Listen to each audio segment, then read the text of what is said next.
Oke, jadi kalau bicara leasing, ya gampangannya itu sewa menyewa ya.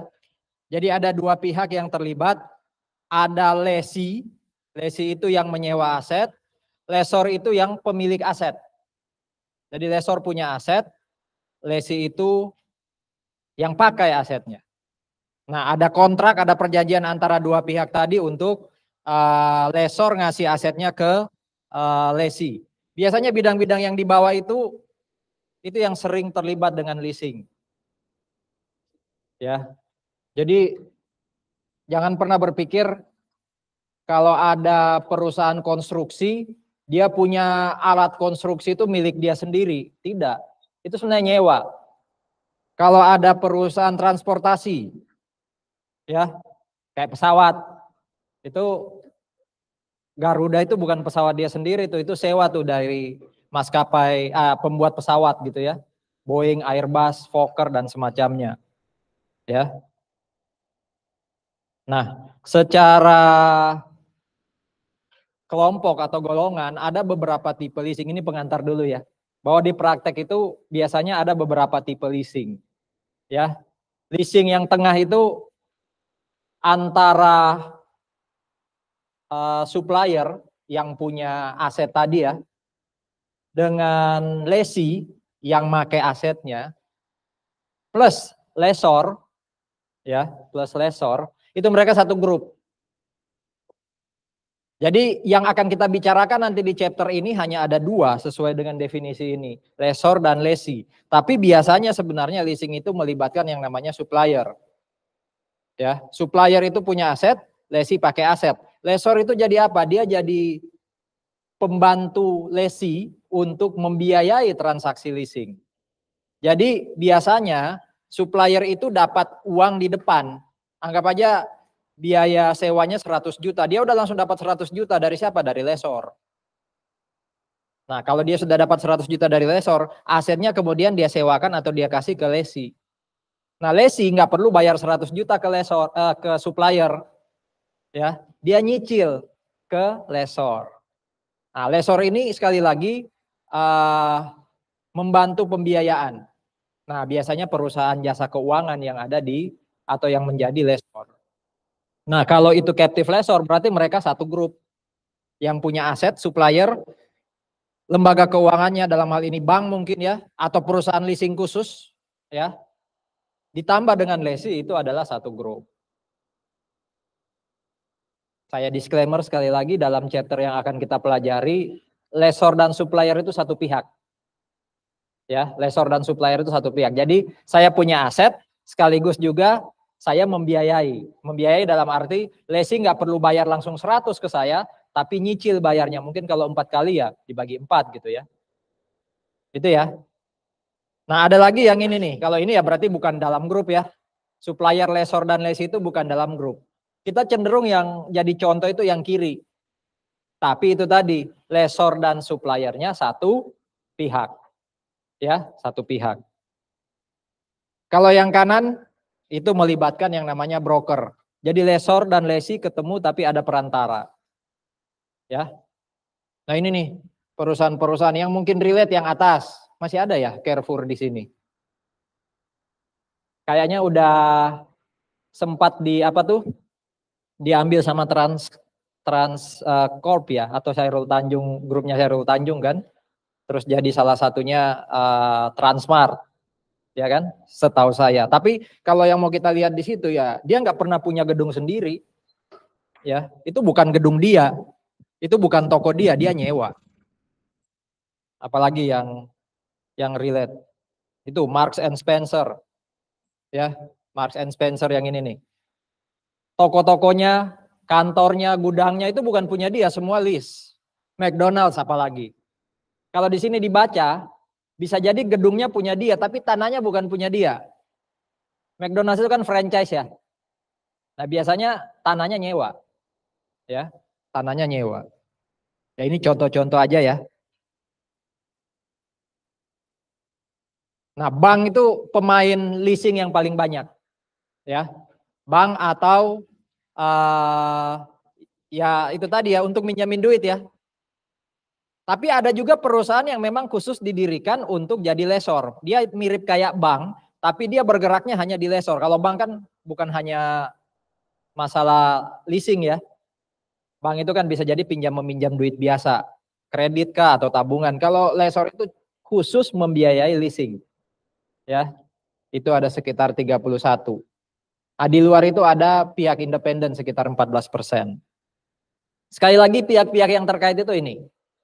Ya, di mana bank bisa bertindak jadi lesor atau supplier juga bisa bertindak jadi lesor atau bisa jadi supplier dan lesor itu terpisah. Yang pasti ada lesi ya, pihak yang makai aset. Ya, pihak yang makai aset. Apa sih keuntungannya buat lesi dengan adanya leasing? Saya bisa dapat aset untuk saya pakai, contohnya mesin itu gimana caranya? Kalau saya mau berproduksi, saya bisa dapat mesin itu gimana? Beli secara tunai. Ya kan? Bisa tuh. Cuma beratnya apa? Ya bayar langsung. Ya. Istri saya itu, saya dulu pernah punya kartu kredit, sekarang udah nggak ada karena nggak ada lagi kebutuhan untuk kartu kredit. Dulu saya punya karena saya kuliah di luar negeri dan harus bolak-balik Indonesia, itu paling enak kalau punya kartu kredit. Ya, tapi istri saya punya. Jadi bayar yang receh atau kecil pun kadang dia pakai kartu kredit. Sayang duitnya langsung keluar gitu. Oh ya wes. Ya, jadi kalau beli langsung tunai itu apa? Berkorbannya di cash flow. Ya. Oh ya, teman-teman yang ada kelas nanti sekitar jam setengah 12, setengah 1 silakan ya. Nanti recordingnya langsung saya upload. Oke. Atau cara kedua apa? Belinya secara kredit. Nah, itu terkait bunga nanti. Biasanya bunganya lebih tinggi dibanding kalau beli sewa pakai leasing. Ya, sewa pakai leasing. Ditambah kalau leasing itu bunganya udah fix. Kalau beli secara kredit ya, itu biasanya anggap aja beli rumah gitu ya pakai KPR, mungkin setahun 2 tahun pertama fix, setelah itu floating. Ya. Nggak usah takut dengan keusangan.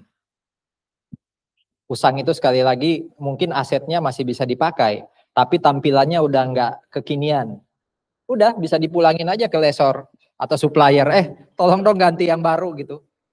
Ya, karena modelnya udah nggak disukai orang. Berarti usang itu sudah bukan isu lagi kalau kita bicara leasing. Lebih fleksibel pasti.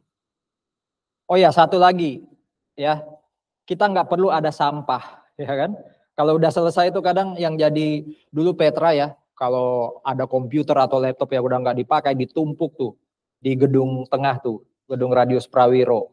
Akhirnya saking banyaknya itu banyak lorong, banyak jalan yang kepake untuk sampah laptop, sampah komputer. Dengan adanya ini lebih fleksibel kita. Dipulangin aja kalau nggak dipakai ke lesor. Itu biar jadi masalahnya lesor gitu ya. Dia mau taruh di mana tuh aset bekas tadi. Biayanya relatif rendah, bunganya maksudnya itu relatif rendah dibanding tadi beli secara kredit. Ada keuntungan pajak?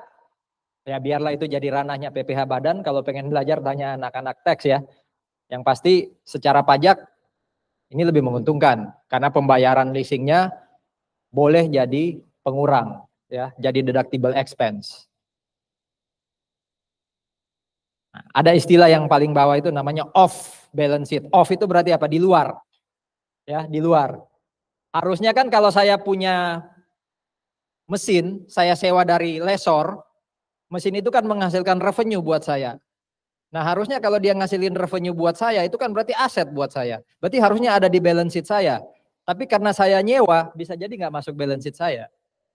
Ya, itu menurut saya cukup membantu perusahaan.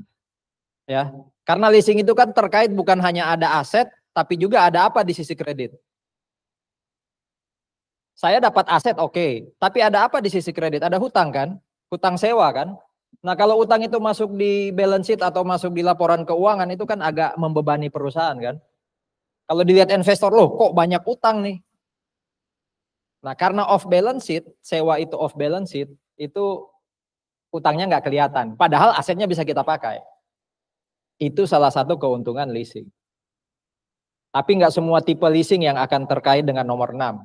Nanti kita belajar. Ya, ada leasing yang ya memang mau nggak mau harus masuk neraca, harus masuk laporan keuangan.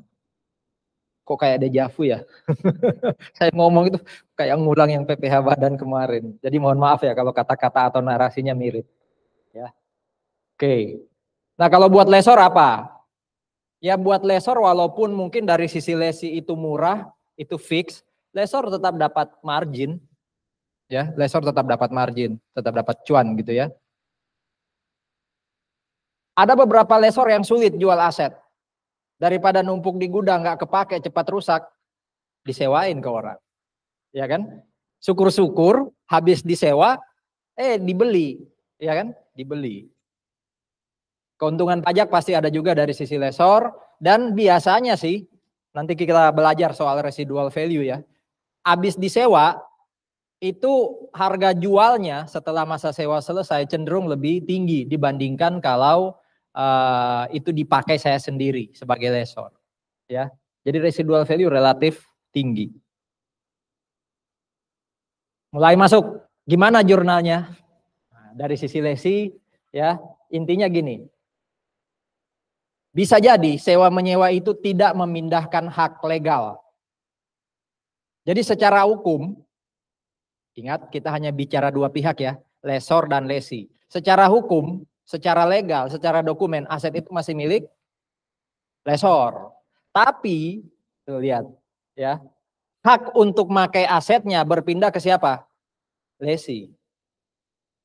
Bisa jadi useful life-nya aset 10 tahun, lesi pakai 8 tahun.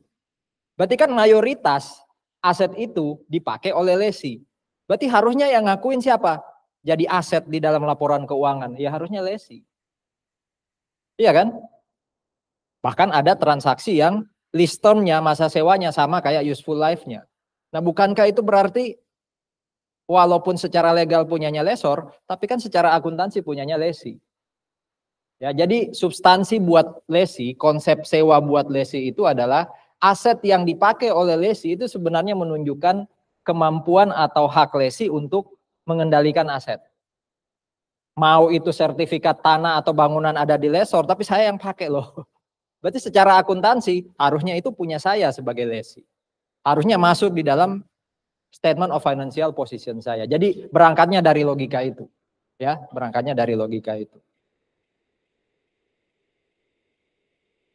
Nah, ada beberapa pilihan untuk kemudian nanti bikin jurnalnya dari sisi lesi.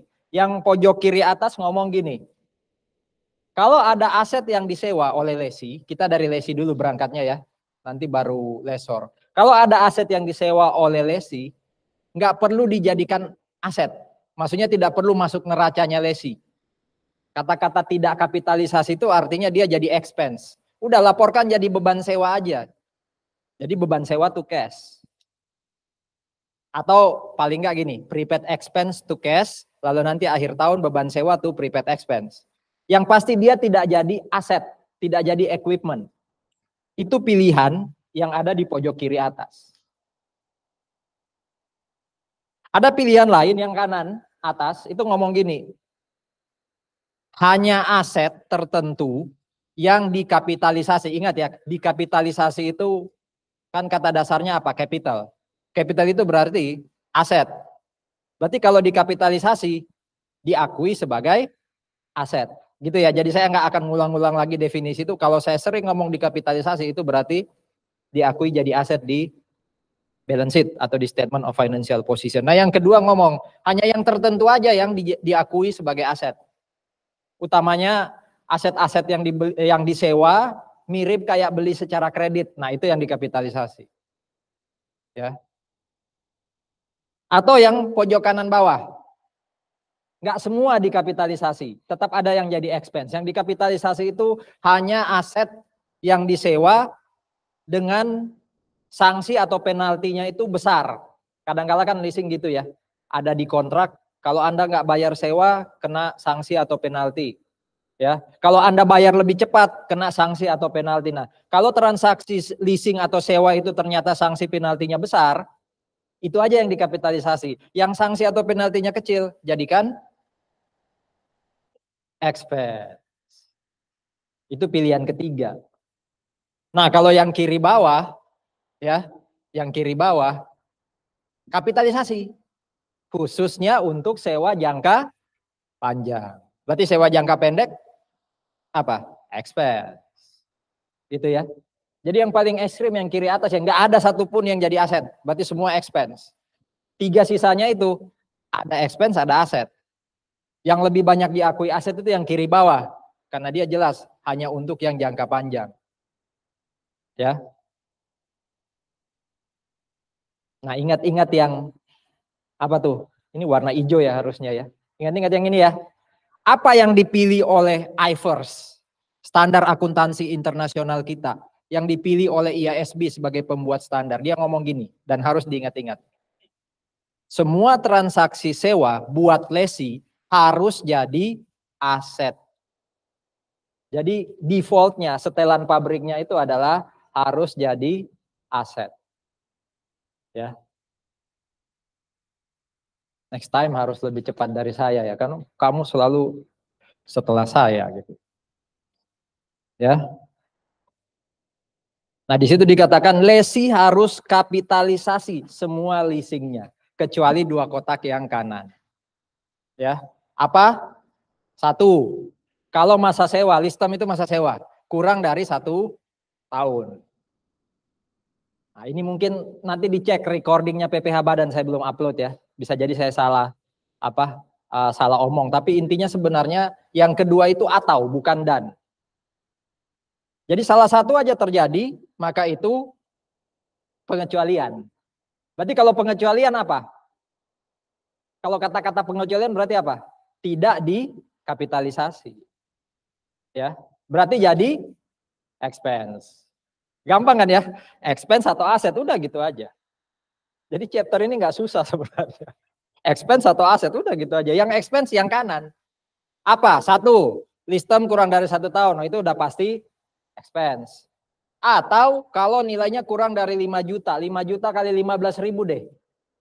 5.000 ya. 5.000 kali 15.000 berarti sekitar 75 juta.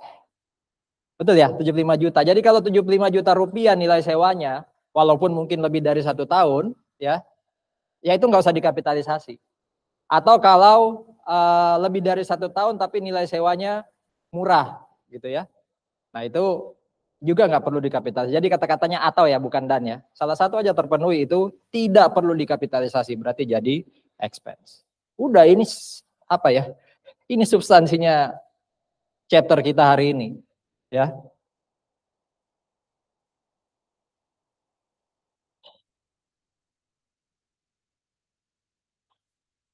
Hak untuk menggunakan aset yang namanya dalam kurung itu ya, right to use asset atau right to use property yang disebut di dalam perjanjian, itulah yang kemudian dikapitalisasi. Jadi sebenarnya bukan asetnya, tapi hak untuk pakai aset itu yang diakui sebagai aset oleh lesi. Selama apa tadi? Tidak masuk dalam pengecualian. Ya. Karena ada aset di debit, di sisi kredit ada liability. Ya. Oke. Itu ya, jadi ada aset namanya itu right to use asset. Di sisi kanan, di sisi kredit ada liability ya, namanya nanti apa? Namanya apa ya? Lease liability atau lease payable. Pokoknya ada sisi liability-nya. Gimana ngitungnya? Tunggu dulu. Tapi jurnal awalnya pasti ada aset namanya right to use, ada liability. Lease liability.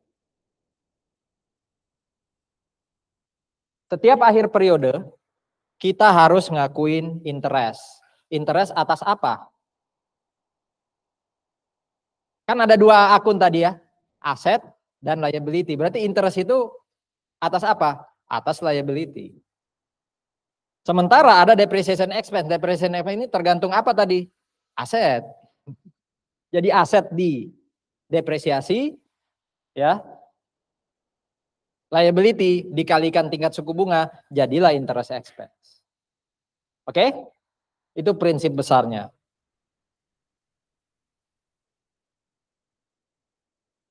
Nah, kapan transaksi leasing dikatakan efektif? Kapan kita harus mendebit right to use asset dan mengkredit lease liability?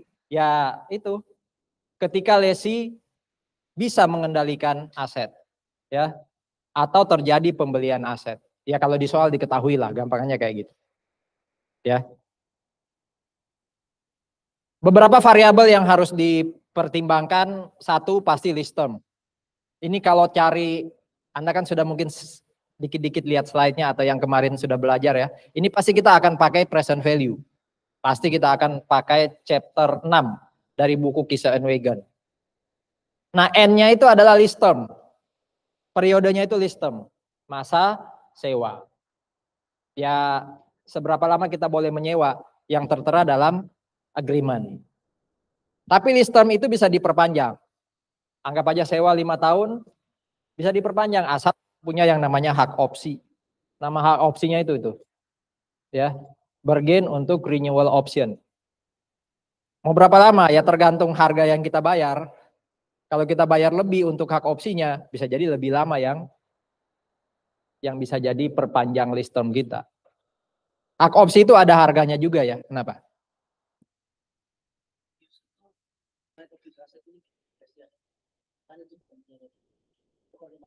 Hati-hati saudara-saudara, kita sekarang bicara akuntansi. Akuntansi itu bicara substansi, tidak bicara legal. Beda dengan pajak. Pajak itu bicara legal. Oke, saya paham Pak, itu kan bukan punya kita, kenapa kita yang depresiasi? Jangan mikirnya legalnya, karena kalau mikirnya legalnya memang bukan punya kita. Tapi secara akuntansi kan punya kita. Kenapa itu punya kita secara akuntansi tadi? Karena kita bisa mengendalikan loh asetnya. Aset itu bukan masalah kita beli lalu jadi milik legal kita, tapi kita bisa kendalikan nggak asetnya. Oke, lessor yang punya, tapi yang pakai, yang jadiin revenue buat dia siapa? Kan lessee. Bukankah itu aset secara akuntansi oleh lessee? Nah, karena itu aset dan dia sifatnya jangka panjang, karena kan tadi yang dikapitalisasi kan jangka panjang ya, berarti harus didepresiasi. Itu jawabannya. Saya sering sih pakai analogi ini, tapi maaf ya kalau nggak pas ya. Di sini mungkin ada yang LDR, ya, utamanya cewek, ya kan? Kos tuh di padang pasir. Malam mau makan takut. Teman ceweknya juga takut kalau jalan. Akhirnya ngajak teman cowok. Temani aku dong makan. Mulailah kan. Ayo makan. Awalnya makan di Siwalan. Tapi kok kayaknya bosan ya. Makanlah di luar. Ya, pergi ke barat. Kapan-kapan nonton yuk gitu ya. Berdua nih. Legalnya nggak pacaran. Tapi pacarnya di jauh itu mengakui itu pacar saya. Cuma kan dia tidak menikmati kebersamaan dengan pacarnya. Jadi sebenarnya itu pacar siapa sih ya kayak gitu. Paham ya? Kalau gitu cepat ya ngertinya. Jadi substansinya itu pacarnya yang di sini. Legalnya itu pacar. Oh itu kenyataan loh. Relate kan dengan beberapa orang yang langsung tersindir ya kan. Oke jadi kayak gitu ya. Karena itu jangka panjang dia didepresiasi loh. Kan bukan punya kita Pak. Itu aset kita menurut akuntansi. Yang lain? Tapi saya senang loh. Dia kemarin kan bantu acara alumni. Ya.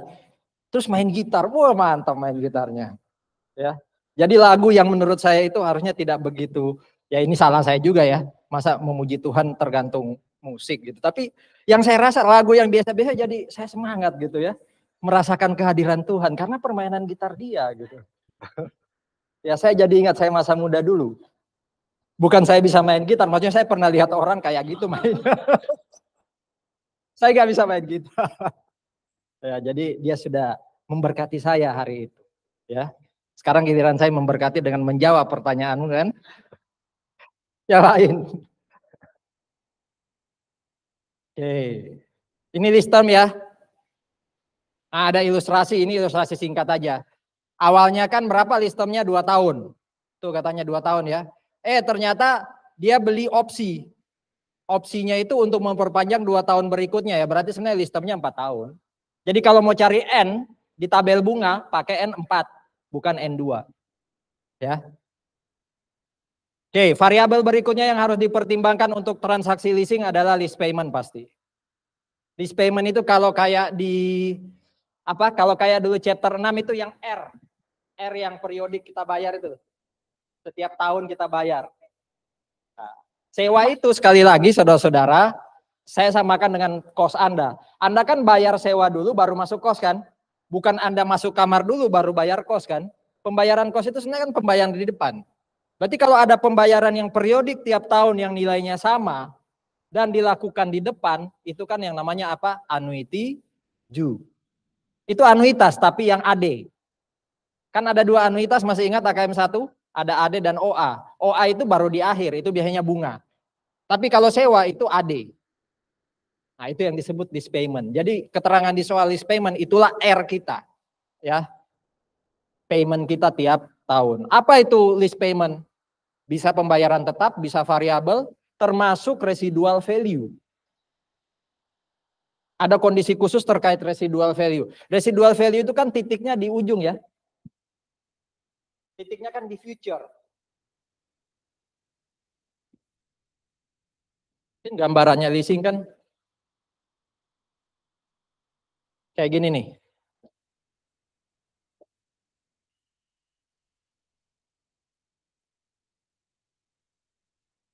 Setiap titik di sini ada yang namanya R. Ini uang sewa nih. Ya, ada uang sewa. Karena ini berlaku di masa depan, saya kan harus tetap ngitung di sini berapa nih nilainya. Ini kan yang namanya present value. Berarti yang ini semua nih harus ditarik ke sini. Nah, karena R-nya ini cenderung tetap nilainya, dibayar di awal. Nah, bukankah ini PV apa?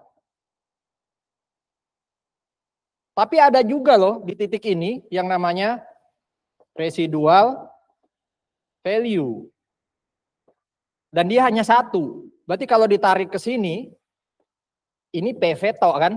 Apa istilahnya single sum. Berarti ada dua PV nanti untuk nanti menghitung PV-nya leasing.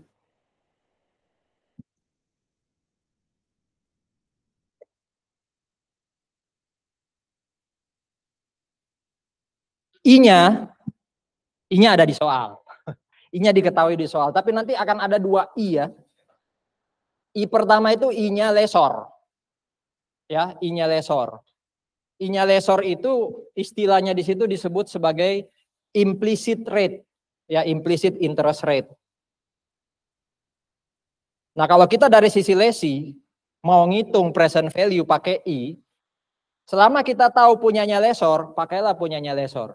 Asal punya lesor itu lebih rendah daripada I-nya lesi. Jadi syaratnya sekali lagi, ya, kalau mau mempresent value kan, kita lesi ya, kita lesi kalau mau mempresent value kan, maka pakailah implicit rate. Selama implicit rate-nya lesor, kita tahu sebagai lesi. Dan implicit rate-nya lesor lebih rendah daripada rate-nya punya lesi. Dia pakai 4%, saya 6%, ya sudah. Berarti nanti cari di tabel I 4%. Jadi syaratnya dua ya, punya lesor diketahui yang implisitnya dan apa tadi lebih rendah. Ya. Kalau punya lesi itu istilahnya ini nih, incremental rate. Incremental interest rate itu berarti interest rate-nya lesi. Kalau implicit rate tidak diketahui, udah nggak usah pusing. Mau rendah, mau tinggi punya lesor, pasti pakai punya lesi. Kalau implicit rate-nya lesor diketahui, lihat lebih rendah atau lebih tinggi. Kalau pakai implicit rate itu istilahnya itu tuh, practicable. Ya, practicable itu berarti pakai implicit rate. Kalau pakai punya lesi, karena kita nggak tahu punya lesor atau mungkin punya lesor lebih tinggi, itu namanya impracticable. Ya, impracticable. Lease term tadi sudah, R-nya sudah, I-nya ini. Ya, I-nya ini. 3 variabel itu kan kalau menghitung present value kan chapter 6 ya. Ada diskusi dulu.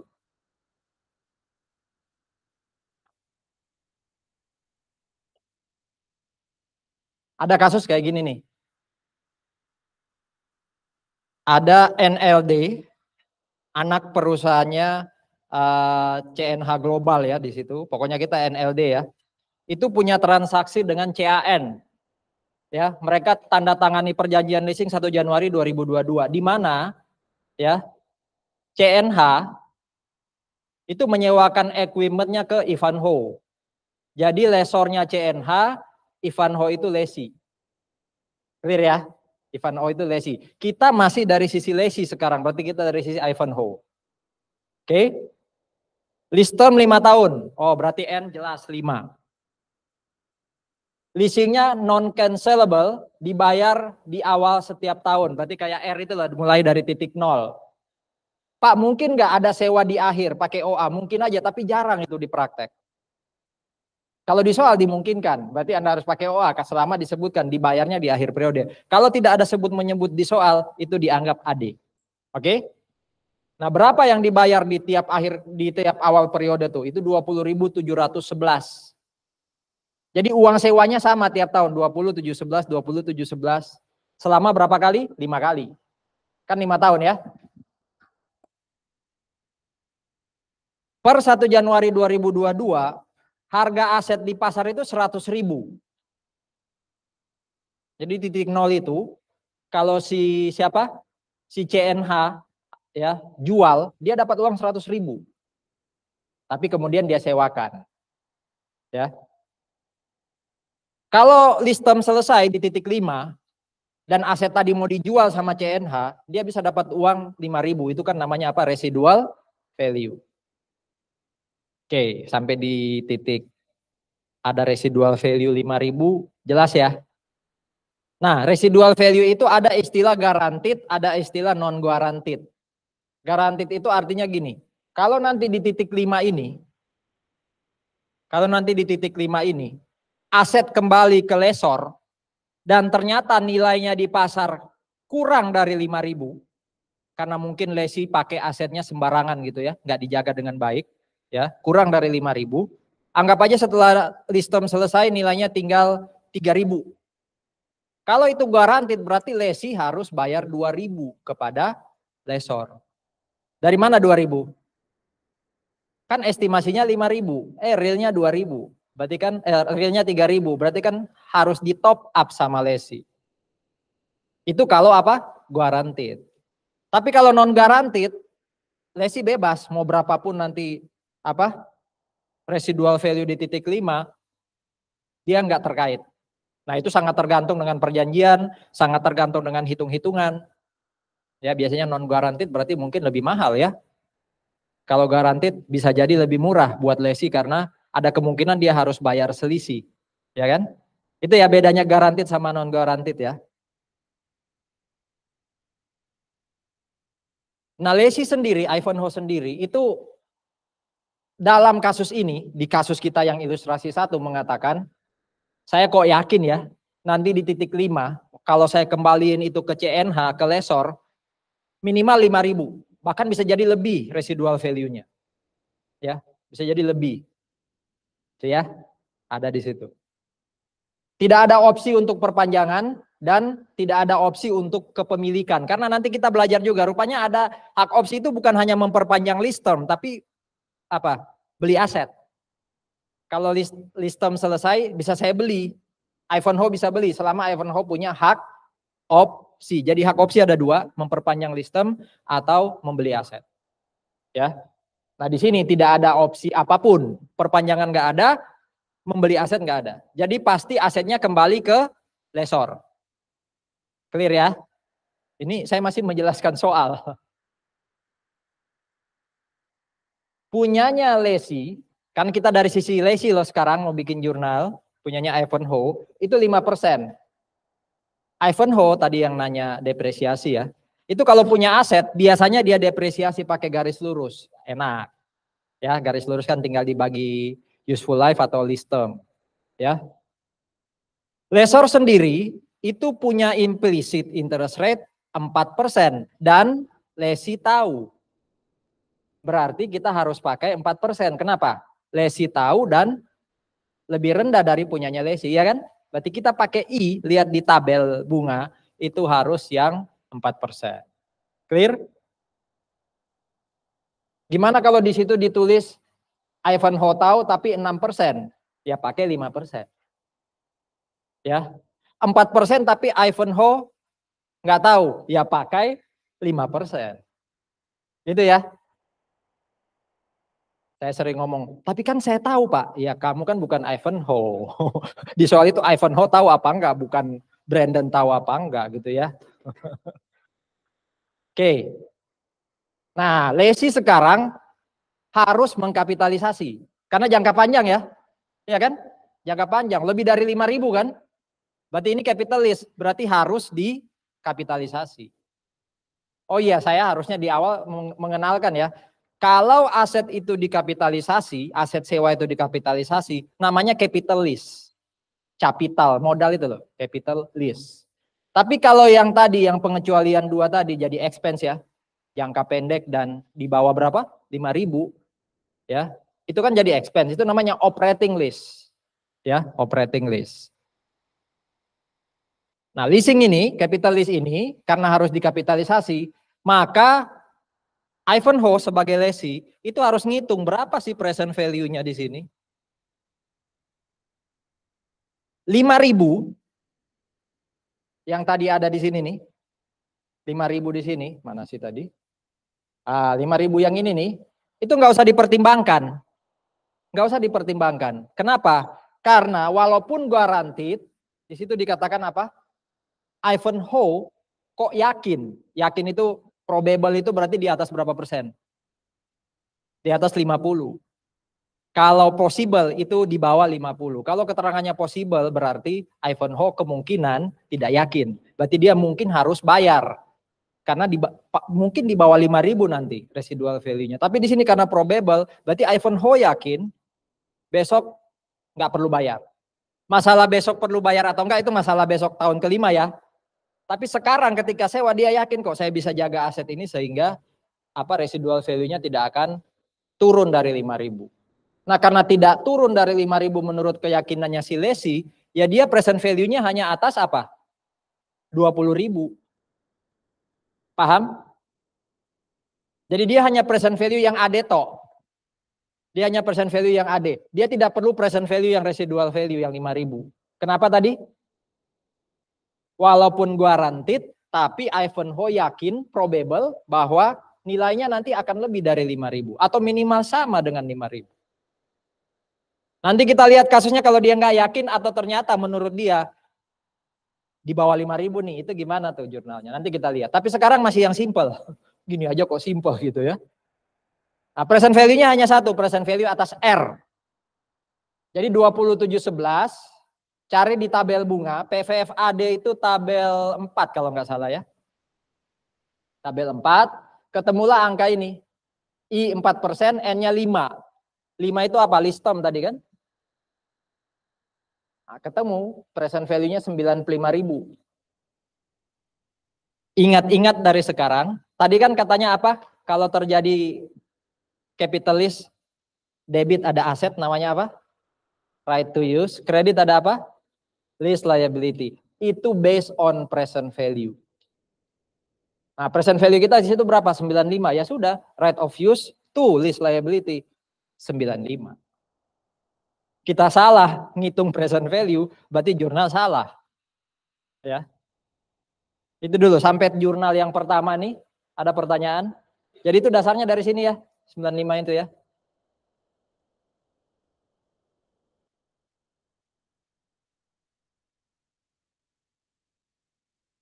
Kalau yang bawah ini apa ini? Bukan, itu bukan depresiasi.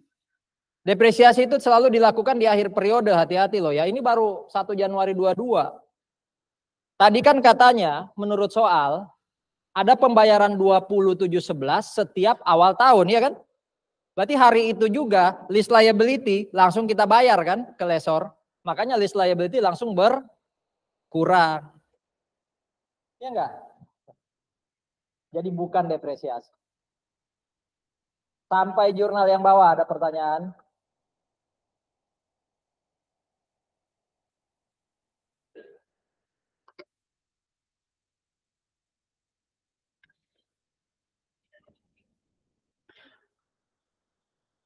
Nah, schedule atau jadwal kita membayar ini, schedule atau jadwal kita mengamortisasi leasing kita yang 95. 95 itu harus diamortisasi. Ya. Jadi selain didepresiasi karena dia aset, maka sebagai liability dia harus diamortisasi. Amortisasinya mirip kayak waktu kita belajar bonds. Harus bikin tabel kayak ini. Ya, harus bikin tabel kayak ini. Ya. Jadi ini adalah schedule untuk amortisasi hutang leasing. Hutang leasing kan 95. Kalau right of atau right to use asset itu nanti didepresiasi. Nanti kita lihat. Tapi kita sekarang mau bikin amortisasi dulu atas hutang. Saya ajarin ya.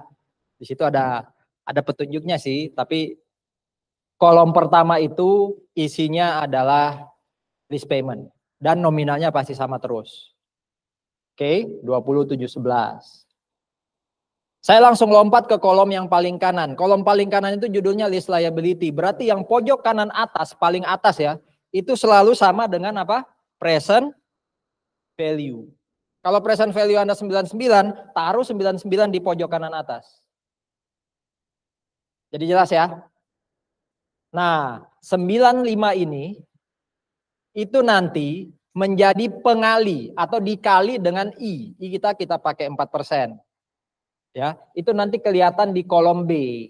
Jadi kolom B itu sebenarnya adalah I atau 4% dalam kasus kita yang pertama ini dikali dengan carrying amount-nya lease liability. Jadi angka 3007 ini itu sebenarnya dari 4% dikalikan 75. Jadi apa diagonal gitu ya?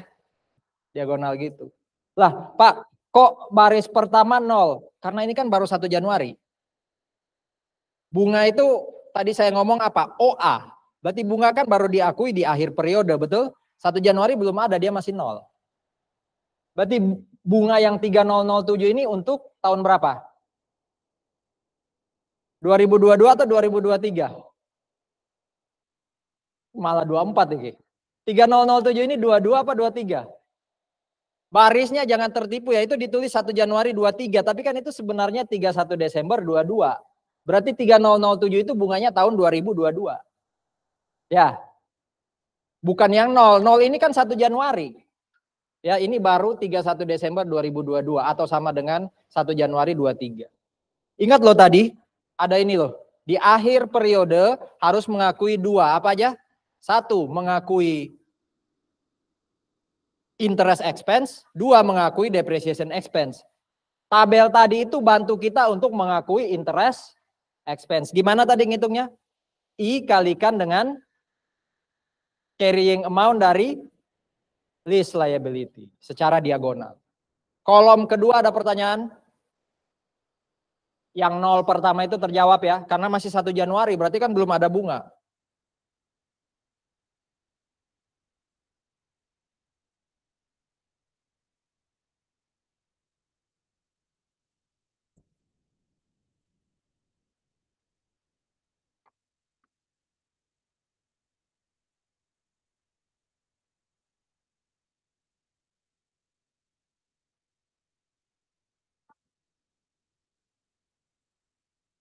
Oke, tabel ini yang sampai B, kolom B. Nah, kalau kolom C itu judulnya adalah karena kita mau amortisasi lease liability ya. Amortisasi itu artinya angka ini nanti makin lama akan makin berkurang, akhirnya ujungnya jadi 0. Gimana caranya ngurangin ini? Ya sesuai dengan kolom C. Jadi 95 berkurang jadi 75 itu karena ada 2711. 75 berkurang 17 itu jadi 57 dan seterusnya. Karena ada kolom C. Gimana cara ngitung kolom C? Nah di situ ada tuh rumusnya. A kurang B. Berarti kalau yang pertama itu 2711 di kolom C karena A-nya 2711, B-nya 0. Clear ya? Sampai akhirnya 0 dia di bawah. 19 ini dapat dari mana? 19914 dapat dari mana? 39 kurangi 19148 kan? Betul ya? 0 ini harusnya dapat dari mana? 19,914 dikurangi kolom ini kan? Nah, khusus untuk baris terakhir saudara-saudara, karena yang pojok kanan bawah harus 0, maka taruh angka yang sama dengan carrying amount di kolom C di baris terakhir. Jadi nggak perlu lagi ini dikalikan 4%. Kalau Anda kalikan 19,914,62 kali 4%, pasti nggak sama dengan ini. Kalau nggak sama dengan ini, berarti nanti ini nggak 0. Padahal ini harus 0. Ya kan? Berarti baris terakhir sekali lagi, untuk kolom C, samakan dengan carrying amount-nya lease liability. Berarti kalau ini ketemu 19,914, padahal ini A kurang C, berarti untuk dapat B gimana? C ini kan A kurang B. Ini C-nya udah diketahui, A diketahui, berarti B-nya gimana? A kurang C, iya kan? Nggak perlu lagi ini 4% kalikan carrying amount. Itu cara buat tabel amortisasi. Ada pertanyaan?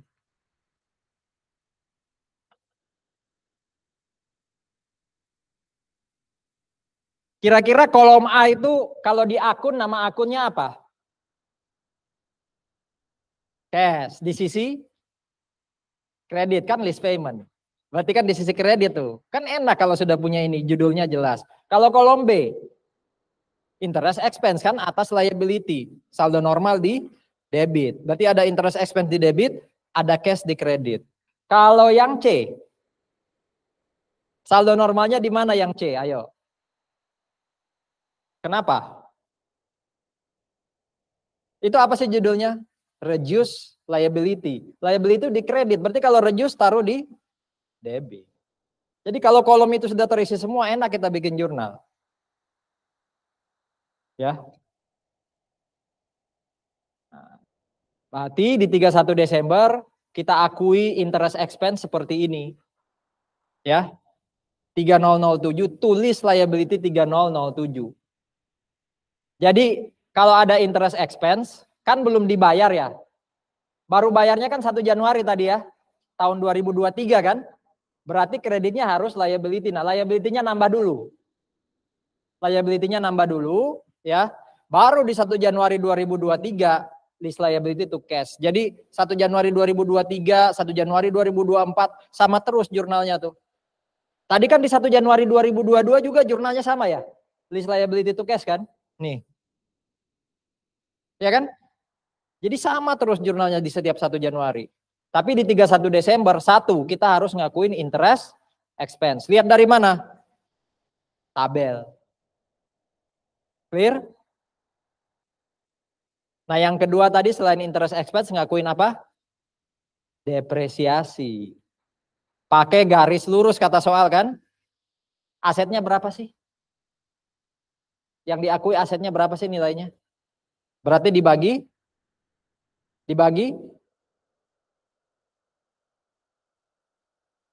langsung bagi 5.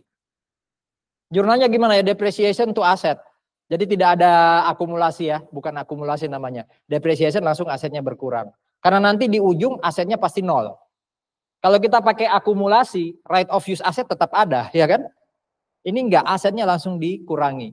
Berarti di ujung nanti right of use aset juga jadi 0, list liability juga akan jadi 0, ya kan?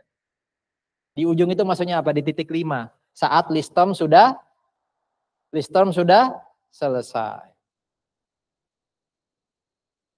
Sampai di sini ada pertanyaan?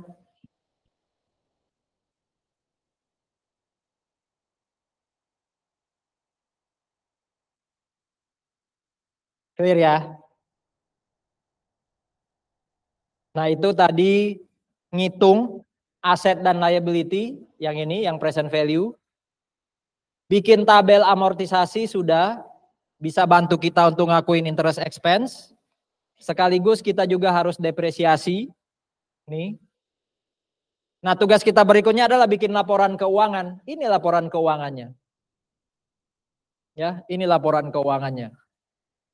Di bagian income statement itu ada interest expense 3007, ada depresiasi 19. Di neraca, di statement of financial position Itu ada aset. Asetnya tinggal 76712. Dari mana tuh 76712? Di situ nggak kelihatan. Nggak ada ya? Di situ malah 75179. Dari mana tuh 76172? Nah, itu ditulis. 95890 yang 1 Januari 2022 berkurang 19178. Ya, berkurang 19178. Itu jadinya 76. Nah, list liability-nya 2711. Ya. Dapat dari mana? 17.000 ditambah 3.000. Oke.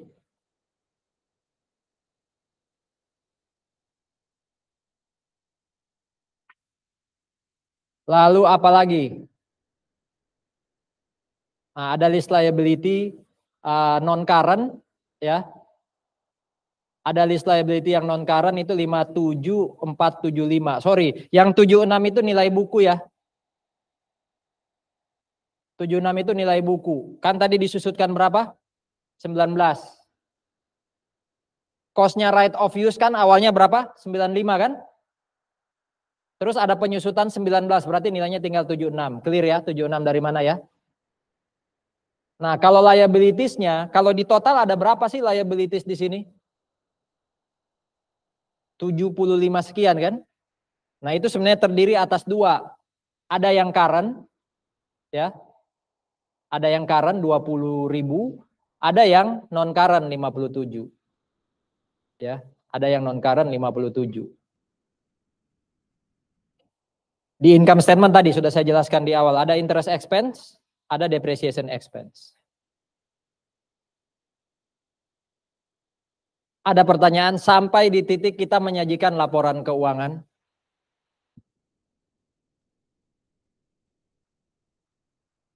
Salah ya? Typo mungkin. Harusnya 2022. Thank you. Diganti ya di slide Anda. Pakai Excel jadi motornya lama.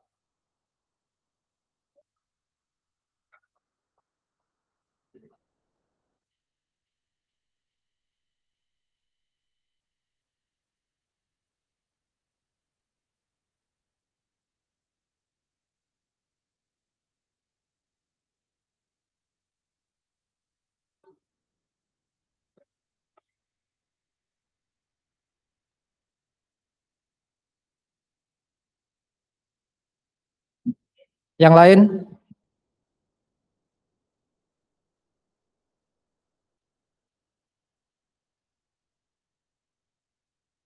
Sampai di sini sekali lagi ada pertanyaan?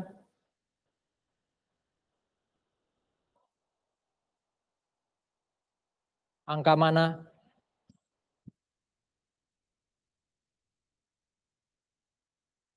Satu yang mungkin perlu diklarifikasi ya. Coba tambahin 57 tambah 20. Berapa 57 tambah 20? 77, hampir 78 ya. Padahal di sini, di apa? Di tabel tadi, berapa carrying amount-nya list liability? Di tabel tadi? Mana tadi tabelnya? 75 kan? Kok nggak sama penyajian list liability secara total? List liability kan ada dua ya. Ada yang 57, ada yang 20. Kalau di total itu 77 hampir 78, di tabel cuma 75.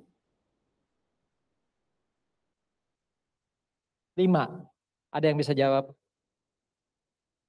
Apa yang menyebabkan total list liability di neraca, ada yang non current, ada yang current, kalau di total tadi 77 apa 78, kok beda dengan 75 dengan yang ada di tabel? Karena tadi waktu ada interest per 31 Desember, kan belum dibayar, baru dibayar di 1 Januari ya. Itu kita kredit apa? Yang kita kredit apa? Interest expense itu apa tadi? Interest list liability kan? Berarti list liability ketambahan sekian kan? 3007 kan? Nah, untuk membuktikan coba deh angka ini. 20 tambah 57 kalau sudah dapat, kurangi dengan 3007,17. Berapa dapatnya? Atau dengan kata lain 57 tambah 17. Ya 75. Jadi penyebabnya itu beda angka di tabel dengan total list liability itu karena setiap kali ada interest yang diakui itu nambah list liability. Ya, karena dia baru dibayar besok. Jadi kreditnya bukan interest payable loh ya, tapi nambah list liability. Itu yang membuat ada perbedaan nilai carrying amount dengan total list liability. Itu satu. Yang kedua adalah dari total 75 atau 78 tadi itu harus dipisah, ada yang current, ada yang non current. Kok bisa currentnya 2711? Karena kan dibayar besok.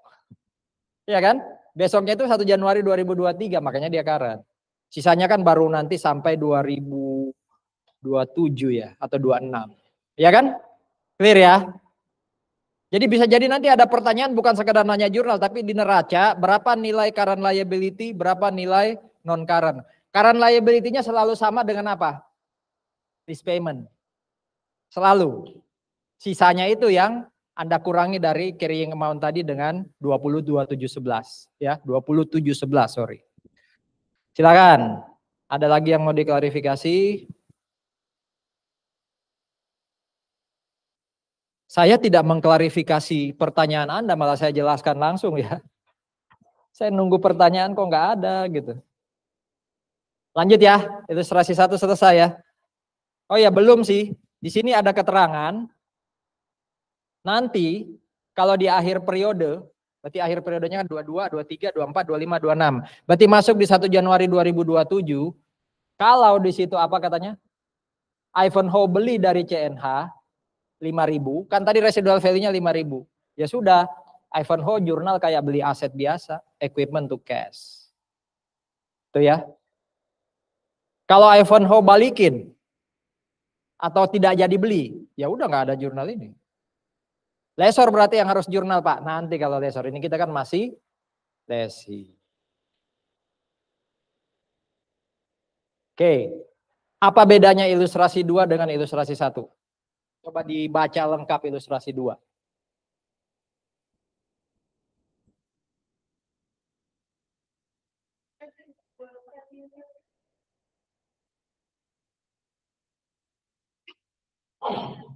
Residual value-nya menurut perjanjian berapa? Tetap 5.000. Cuma di sini kalau tadi ya dia mengatakan saya yakin karena probable ya di atas 50% pasti 5.000. Kalau ini dia tetap yakin tapi bukan 5.000 melainkan 3.000. Berarti kan kalau sampai nanti beneran di akhir useful life di akhir list term di titik 5 ternyata beneran cuma 3.000 dan ini apa? Guaranteed. Jadi harus bayar kan? Berarti di titik 5 sana ada 2.000, betul? Berarti harus di present value kan pakai single sum. Itu aja dalam tanda kutip ya, itu aja bedanya. Yang lain sama. Tadi berapa? 95 kan tadi? 95 ya. Ini present value untuk yang 2711. Berarti sekarang tugas kita hanya hitung present value atas 2.000. Pakai single sum. Kenapa 2.000 sekali lagi? Karena kontraknya 5.000, kita memperkirakan kok kayaknya 3.000. Berarti kan kita kemungkinan bayar 2.000 nanti. 2.000 pakai single sum. I berapa tadi? I-nya ini sama kayak ilustrasi 1 sebenarnya, hanya berubah itunya. I-nya berapa? 4 ya. N-nya 5. Cari di tabel 2 berarti kalau present value single sum.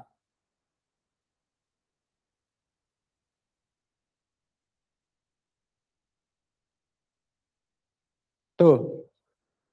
Jadinya bukan hanya 95, tapi nambah dengan present value-nya residual value. Pasti lebih tinggi kan? Kalau udah kayak gini Anda sudah paham. 97-nya mau diapain? Right of use to lease liability 97. Hari itu juga langsung dibayar berapa? Lease liability to cash. 2711. Terus bikin tabel amortisasi. Pojok kanan atas taruh berapa? 97. Iya kan? Beda dikitnya di tabel pasti. Beda dikitnya di tabel. Kalau ini sekali lagi sama kayak tadi ya. Right of use to lease liability pertama kali pasti sama kayak present value. Langsung dibayar. Nah tabelnya selain pojok kanan atasnya lebih besar, di baris terakhir di tanggal 1 Januari 2027 yaitu saat lease term selesai, kita kan mengasumsikan akan bayar 2000, berarti kan masuk kolom lease payment. Betul? Nah, sama kayak tadi, untuk baris terakhir, reduction of lease liability-nya langsung disamain. Ya, dengan carrying amount, ini berarti menyesuaikan. 2000 kurangi 1923 ketemu 76. Ada pertanyaan? Jurnalnya sama kayak tadi, ya, kecuali yang terakhir nanti kita lihat.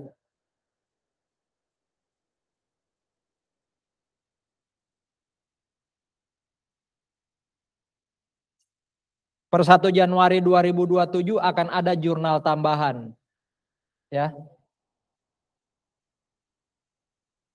Itu yang mau kita lihat di ilustrasi 3.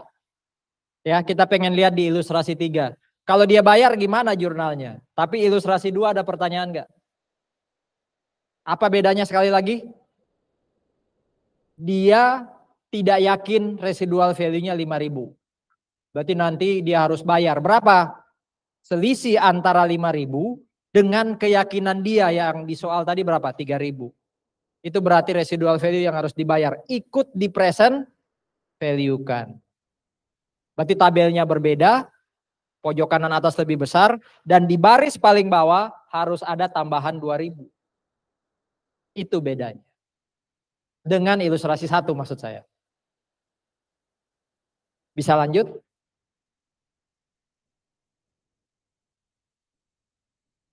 Kalau yang di PPH Badan kan nggak sampai sini-sini kan. Pokoknya tahu aja leasing kayak apa, nanti kena pajaknya kayak gimana. Ini sudah lebih. Jadi bukan hal yang sama, ini sudah hal yang baru buat semua. Ini jurnal-jurnalnya ya.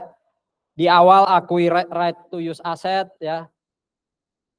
Kalau yang kanan ini no expected payment.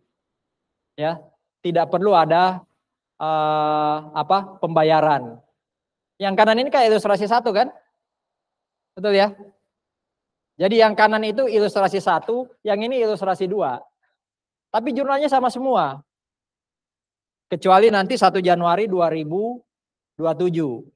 Yang kanan itu nggak ada jurnal 1 Januari 2027. Kan dia nggak perlu bayar. Yang kiri ada jurnal. Jurnalnya kayak apa? Ayo lihat ilustrasi 3. Yuk lihat ilustrasi 3. Gabungin lo ya. Gabungin apa? Logikanya lo ya. Pertama kali terjadi transaksi 1 Januari 2022, kontrak bilang residual value berapa? 5.000. Terus di ilustrasi 2, si lesi bilang gimana? Kok kayaknya bukan 5.000 tapi 3.000. Kalau ilustrasi 1, lesi bilang, oke, tetap 5.000 kok. Paham ya kasusnya ya? Tapi di ilustrasi 3 itu sudah real loh.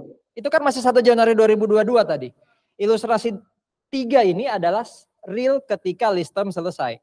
Jadi bukan lagi estimasi. Berapa katanya residual value-nya itu? 0. Ilustrasi 1 bilang 5.000, ilustrasi 2 bilang berapa? 3.000. 0. Padahal guaranteed. Berarti ilustrasi, kalau yang berlaku ilustrasi 1 dia harus bayar duit berapa? Waktu akhir lease term. Kalau ilustrasi 1 dia harus bayar duit berapa? Masa nggak ada? Di kontrak katanya 5.000, realnya berapa? 0. Kan guaranteed, berarti dia harus bayar duit berapa? 5.000. Kenapa? Soalnya dia bilang Pasti 5.000, berarti saya nggak perlu bayar kan? Di dalam list payment saya di tabel kan nggak ada tadi 5.000. Betul? Coba lihat ilustrasi 1, ada nggak di baris paling akhir tambahan di luar 2711? Nggak ada kan? Berarti dia harus bayar 5.000 kalau ilustrasi 1. Ya. Kalau ilustrasi 2 tadi bilang gimana? Probable-nya 3.000. Di tabel dia udah masukin berapa? 2.000 kan? Berarti kalau ternyata jadi 0, ya, jadi 0, bukan 2.000 dong, 3.000 dia bayar. Kan dari 5.000 jadi 0 kurang 5.000, tapi dia sudah masukin di tabel 2.000. Sudah masuk dalam annual list, kan dia sudah present value kan toh, 2.000. Berarti sisanya yang harus dia bayar. Masuk nggak logikanya? Saya ulang ya, kita pelan-pelan deh ilustrasi 1. Ilustrasi 1 tadi di tabel ada nggak 5.000? Masa ada? Masa ada di ilustrasi 1? Kalau ada berarti sudah masuk di kolom A. Kan nggak ada 5.000. Kenapa nggak ada 5.000 tadi? Karena dia yakin pasti 5.000 atau di atas. Berarti kan dia nggak bayar ke lessor sejak awal, nggak dihitung di present value kan? Ternyata di akhir nilainya berapa? 0. Dan apa tadi? Guaranteed. Digaransi akan dibayar kalau ada selisih. Selisihnya ternyata berapa? 5.000. Berarti nanti untuk ilustrasi 1, kalau kasusnya ilustrasi 1, waktu ternyata nilainya 0, ya dia harus bayar 5.000 yang bawah tuh. Ya kan? Loss dia. Loss karena tidak bisa jaga aset dengan baik gitu ya. Kalau ilustrasi 2, tadi dia sudah masukin dalam list payment dia berapa? 2.000. Berarti kan dia sudah bayar ke lessor kan? Ternyata nilainya berapa? 0. Selisihnya kan 5.000 kurang 0. Tapi dia udah bayar 2.000. Berarti dia tinggal bayar cash berapa? Oke, masuk ya logikanya ya. Ini jurnal. Ada pertanyaan?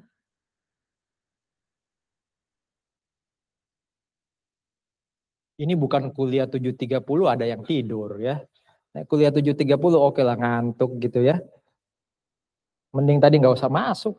Kamu tidur di sini hanya pindah tidur gitu. Ya. Nggak ada masalah. Jadi berharap kita dapat cash, enggak ada. Tidak ada jurnal intinya. Nah, ya, ini hanya terjadi kalau di bawah, ya, di bawah apa? Di bawah kontrak dan di bawah estimasi kita di awal. Enggak, tabel enggak perlu. Karena kan sudah selesai nih, tabel udah habis. Yang lain?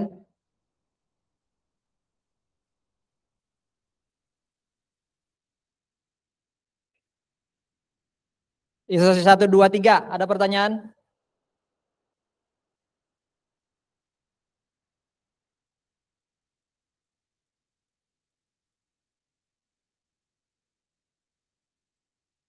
Jadi kelas ini sebenarnya nunjukin inilah angkatan 2023 akuntansi ya kan? Berarti kan ada ini ada kelas yang ulang ya, tapi kan mayoritas 2023. Berarti ada yang teks, ada yang bisnis ya. Di total ya seginilah angkatan 2003 jurusan akuntansi. Dulu itu nggak ada pisah-pisahan kayak gini. Pokoknya masuk milih akuntansi. Sekarang kan sudah ada penjurusannya. Ini disatuin lagi di sini. Intermezzo aja itu. Ya sambil nunggu pertanyaan. Ada nggak pertanyaan?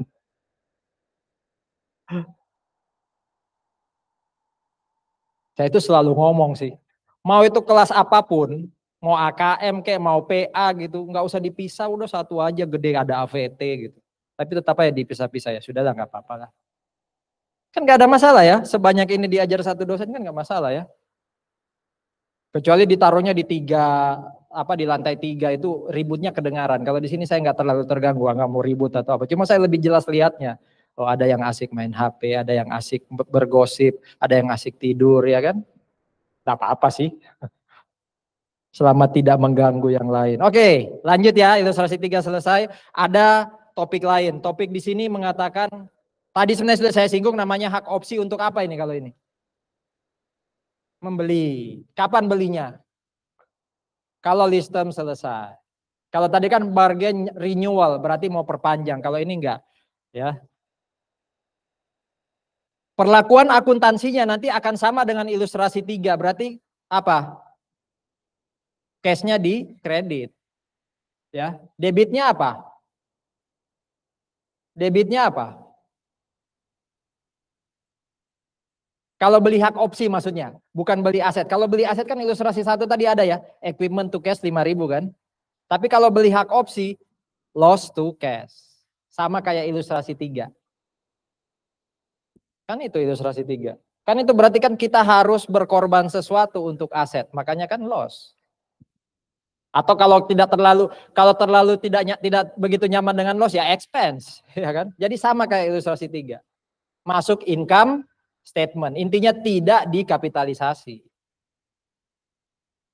Saya ngomongnya beli hak opsi loh ya, bukan beli aset. Kalau beli aset, lihat lagi jurnal ilustrasi 1 yang paling akhir. Gimana jurnalnya tadi? Equipment to cash. Berapa? Ya tergantung harga aset dalam apa? Dalam hak opsi. Bukan fair value. Tapi harga aset dalam hak opsi. Biasanya harga aset yang tertulis dalam hak opsi itu pasti lebih kecil, jauh lebih kecil. Tadi kita ilustrasi berapa? 5.000. Bisa jadi mungkin cuma 1.000. Makanya kalau sewa menyewa ada hak opsi, utamanya hak opsi beli, itu pasti capital lease. Kenapa? Karena harga belinya itu jauh dibanding residual value. Masa nggak dipakai? Ya, udah rugi beli hak opsi kok nggak dipakai gitu. Apa bedanya 1, 2, 3 dengan 4? Hah? Apa bedanya ilustrasi 1, 2, 3 dengan ilustrasi 4? Jauh sekali lihatnya ke bawah, padahal lihat aja judul. Ah ya toh? Langsung lihat ke bawah. Kira-kira perlakuan atau ngitungnya mirip kayak ilustrasi 1 atau 2? Kalau ilustrasi 3 kan agak lain ya. 1, 2 mana yang dekat dengan ilustrasi 4? 1, kenapa? Karena residual value-nya tidak perlu dihitung, itu maksudnya apa? Tidak perlu di present value kan. Ya kan? Apa yang perlu diperhatikan dari sini mungkin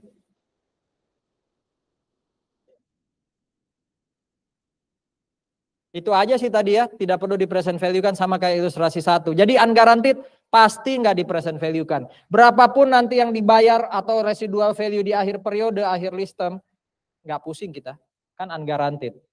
Ya. Kenapa pakai punyanya lesi 6%? Karena kita nggak tahu. Jadi pakainya incremental, bukan implisit. Padahal teorinya bilang harusnya implisit. Ini namanya istilahnya apa tadi? Impracticable. Enggak, bukan kayak praktek biasanya gitu ya. Present value-nya masuk ke jurnal, lalu nanti pojok kanan atas sama kayak present value, diamortisasi kayak biasa, ada interest expense, ada depreciation. Depreciation-nya berarti dibagi 3 ya. Udah nggak ada yang beda. Itu ilustrasi 4. Ada diskusi dulu. Tapi kita so far masih dari sisi lesi. Nanti kita lihat dari sisi lesor kayak apa. Ada beberapa isu tambahan, saudara-saudara. Nanti siapa tahu di soal ada kayak gini ya, tolong diperhatikan. Petunjuk saya tadi ngomong apa? Yang dikapitalisasi itu selalu senilai apa? Right of use asset to lease liability itu selalu senilai apa? Yang kita akui right of use asset to lease liability selalu based on present value. Itu kan yang tadi ya. Tapi di sini ada ketentuan tambahan. Ngomongnya apa tuh? Right of use asset. Wah enak rek. Ngantuk enak rek. To lease liability itu harus harga terendah antara present value. Ini tadi yang kita hitung kan? bandingkan dengan fair value dari aset. Ya. Jadi yang harus diakui sebagai aset, nama asetnya kan right to use asset dan liability, itu terendah di antara dua ini. Tadi kan kita belum tahu ya. Coba tapi kita buktikan ilustrasi 3 aja. Berapa fair value-nya? Ilustrasi 4. Ada nggak fair value di situ? Ada, 60.000 ya? Iya kan? Berapa present value-nya? 49. Berarti udah benar kita ya? Udah benar ya? Kalau sampai ternyata kita hitung present value, ketemunya anggap aja 62.000. Berarti yang saya ajarin tadi itu jangan nggak relate udah. Karena yang sekarang relate itu adalah ketentuan ini. Pakai yang paling rendah. Pakai yang paling rendah. Tadi kan 60.000 fair value-nya. Ternyata kalau kita ngitung present value 62.000, kan fair value yang lebih rendah. Berarti yang dikapitalisasi berapa? Fair value 60.000. Berarti yang masuk tabel berapa? 60.000. Yang didepresiasi berapa? 60.000. Siapa tahu ada kasus kayak gitu. Jadi jangan terbiasa present value yang dijadikan jurnal dan masuk tabel. Present value terus saja. Emang kamu pasti bisa? So yakin. Ya ikut tabel. Ikut tabel. Sesuai dengan soal. Soal kalau ngomong 27.11 ya 27.11 yang keluar. Kan nggak ada kaitannya dengan berapa payment. Kan di soal sudah ngomong keluar payment 27.11. Di present value kan 62. Kan nggak masalah 60 masuk tabel tapi 27.11 masuk kolom cash payment. Iya kan? Nggak ada masalah. Yang lain.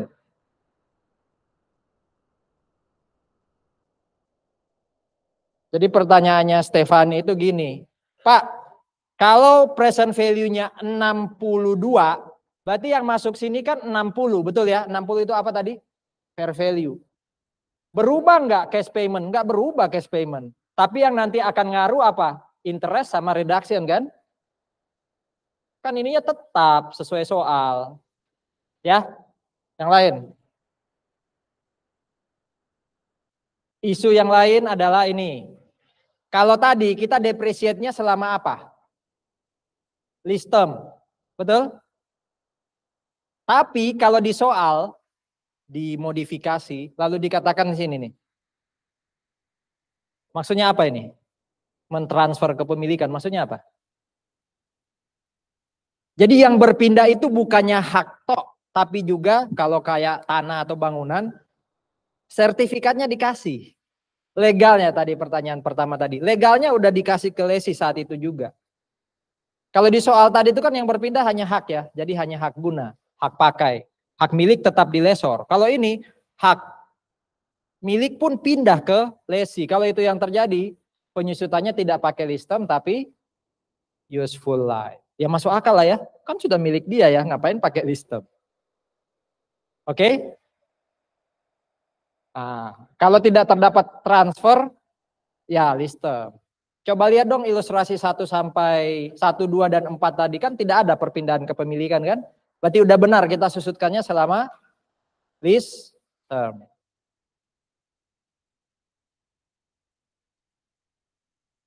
Clear ya?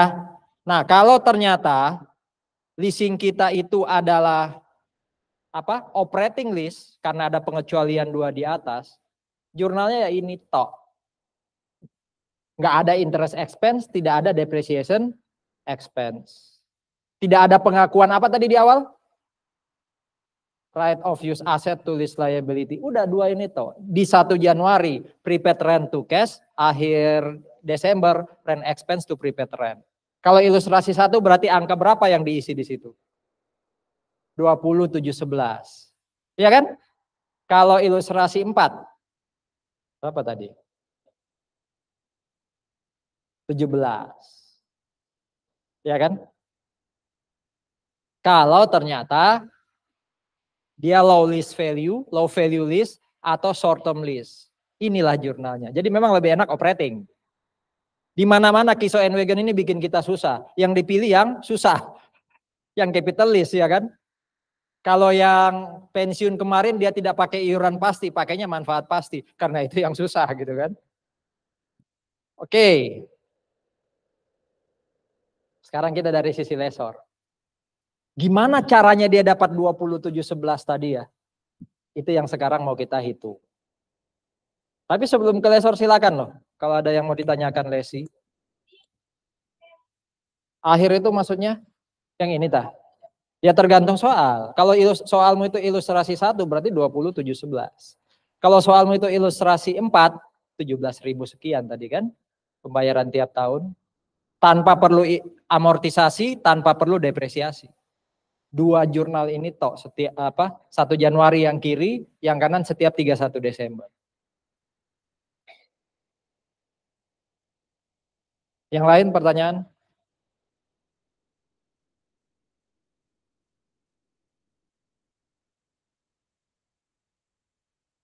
Oke.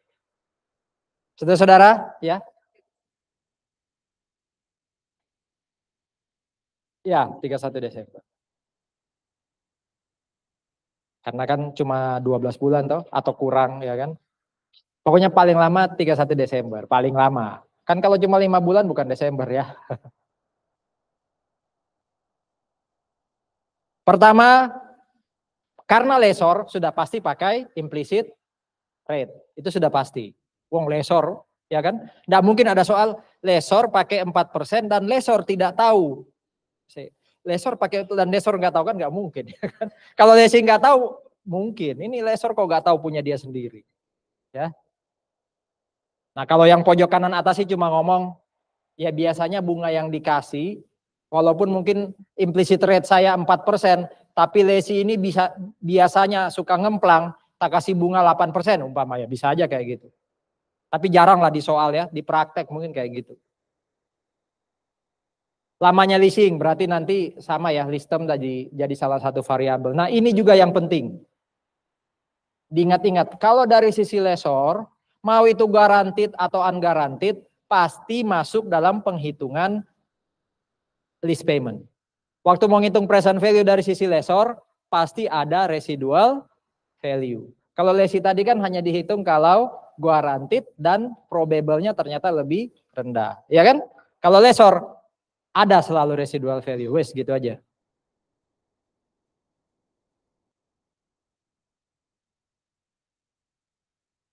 Lesi wes lewat tadi masih takon. Lesi apa tadi? Hanya guaranteed residual value yang ikut di present value. Kan itu pun kalau probable-nya lebih kecil atau rendah. Ya kan? Kalau lessor, dua-duanya. Ya. Ya sama sih kayak lesi tadi ada 2 leasing. Finance lease dan atau capital lease dan operating lease. Ya.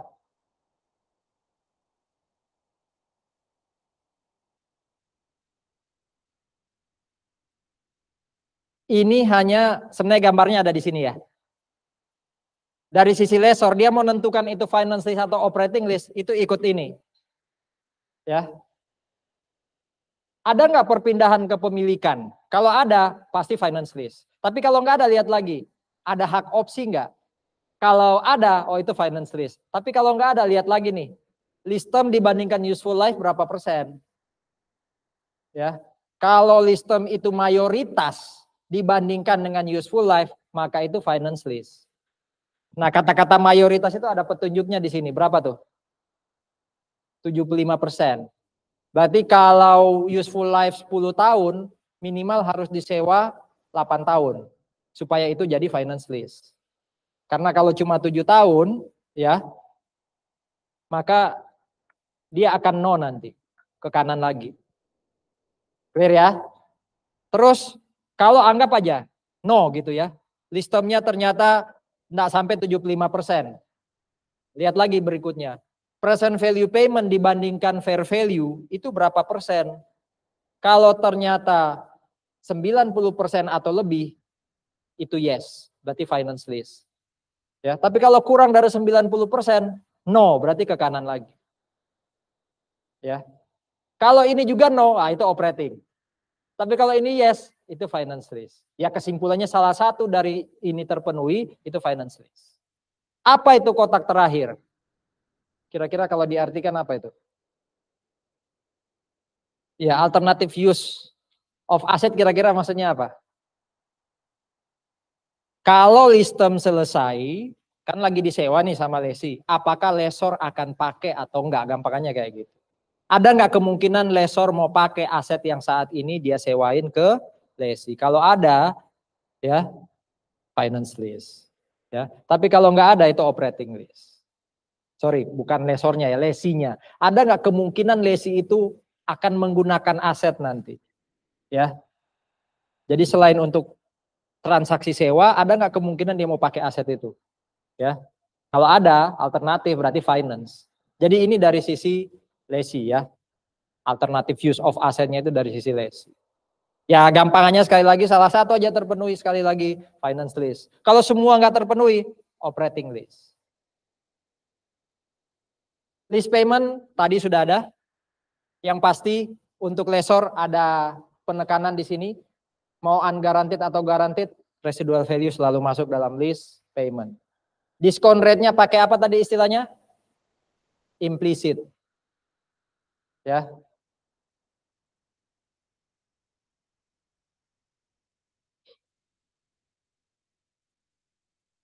Oke. Ingat, kalau tadi finance lease ada jurnalnya apa? Right of use to lease liability. Ini coba lihat. Apa debitnya? Apa debitnya? Kan tadi liability berarti kita receivable. Kreditnya apa? Aset kita dikredit. Aset apa? Kalau equipment ya equipment dikredit. Kalau itu building, building yang kita kredit. Jadi buildingnya udah bukan miliknya lessor lagi. Secara akuntansi. Kalau secara hukum masih milik lessor. Ya. Nah untuk menghitung lease receivable, ini jurnalnya. Kok jurnal apa? Formula ya. Present value-nya rental payment ditambah present value residual value. Sampai di sini ada pertanyaan dulu. Semoga selesai sebelum jam 1, ya kan? Ada kelas apa setengah 2? PTN. Refreshing itu, refreshing. Ya. Kecuali yang presentasi ya. Ada yang presentasi. Yang bisnis apa kelasnya? Ada ya? Wah itu susah itu. Analisa kan berarti susah. Ini kan nggak analisa ya. Ini ngafal. Oke, lanjut ya. Sampai titik ini nggak ada pertanyaan ya, lanjut. Oke. Saudara-saudara, slide ini cuma mau ngomong.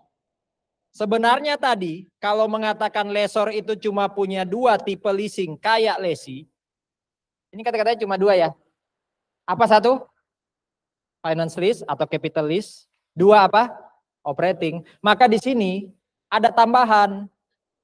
Jadi sebenarnya buat lessor ada 3 leasing itu.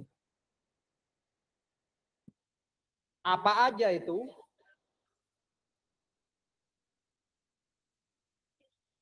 Satu, finance lease yang tadi kita pelajari. 2, operating lease. Ketiga apa? Ada yang bisa menduga, maksudnya apa itu sales type lease? Iya, maksudnya gimana substansi transaksinya? Kan sudah bisa ngartikan, ini ada salesnya ini maksudnya gimana ya? Berarti ini sebenarnya transaksi leasing yang memicu atau men-trigger munculnya penjualan. Jadi ini sebenarnya jualan. Kalau saya jual kayak biasa, kemahalan. Ini mending lewat angsuran dalam bentuk leasing. Nah bedanya apa finance lease dengan sales type lease? Bedanya di sini. Harga beli aset beda dengan fair value-nya. Ya, beda dengan fair value-nya. Oke. Jadi nanti membandingkan fair value dan book value. Ya, fair value dan book value. Bisa dia operating atau sales type. Jadi kalau nggak sama ini, kan no ya. Itu biasanya operating atau sales type. Nah nanti kalau ternyata itu dikapitalisasi, berarti itu sales type. Kalau tidak dikapitalisasi, walaupun fair value nggak sama dengan book value, itu operating list. Ya, dari tadi itu kan hanya di ngomong fair value 100.000, nggak pernah ngomong harga belinya berapa kan? Nah di sini di kasus ini nanti ketahuan, oh harga belinya 80 tapi fair value mungkin 100. Berarti 20 itu apa? Anda beli 80 tapi jualnya 100. Nah 80 Anda beli, Anda sewa atau jualnya 100. Berarti selisih 20 itu apa dalam bisnis? Itu kan margin, cuan ya kan? Bukankah itu penjualan? Nah, makanya disebut sales type list.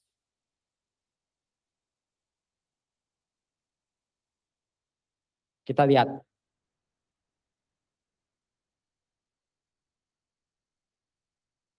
Coba dibaca dulu ilustrasi 5. Apa yang hilang dibandingkan ilustrasi 1, 2, dan 4? Kalau yang nambah jangan ya. Yang hilang apa ya? Apa yang beda dengan ilustrasi 2, 4? Kalau 3 kan tadi sekali lagi contoh hanya masalah bayar atau enggak. Sekarang apa yang tidak ada informasi di ilustrasi 5? Itu kan masalah nambah itu. Kalau ini, apa informasi yang signifikan di ilustrasi 1, 2, dan 4 yang di sini nggak kelihatan? I-nya ada 4%. Kan punya dia. Tadi kan 4% punya lessor implicit. Apa yang nggak ada? Hah? Masa nggak langsung? List payment kan nggak ada di sini. Betul? Berapa tadi list payment ilustrasi 1? 2711. Ilustrasi 4, 17.000 sekian. Kenapa nggak ada? Karena justru di sini saudara-saudara, kita mau lihat gimana lessor ngitung list payment.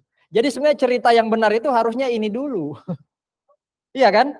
Baru nanti kita ke lesi. Tapi oleh Kisah Wagen dikasih lesi dulu. Nah sekarang sekali lagi apa tujuan kita? Kita mau ngitung berapa sih list payment untuk lesi. Jadi kita lessor sekarang, aku mau nagih lesi berapa ya? Yuk kita lihat. Ya. Harusnya ketemu berapa kalau sama kayak ilustrasi 1 dan 2? 27, 11. Yuk. 1.